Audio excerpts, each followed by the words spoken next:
Annalisa Zorzettig, siamo Friuli Venezia Giulia, Alpi Adria, ma Annalisa, il vino è donna o il vino è anche donna? Bravo, è donna donna. No, il vino è donna per le emozioni, la sensibilità, la passione, ci mette proprio il cuore, è donna. Ma è maschio perché comunque ci vuole grinta, tenacia, forza, anche forza fisica.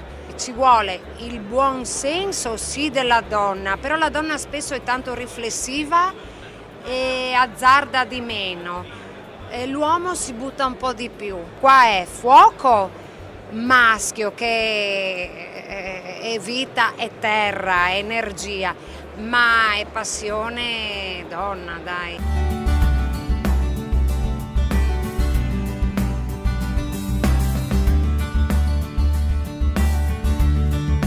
E allora per questa puntata è tutto, ma abbiamo tante altre cose da farvi vedere.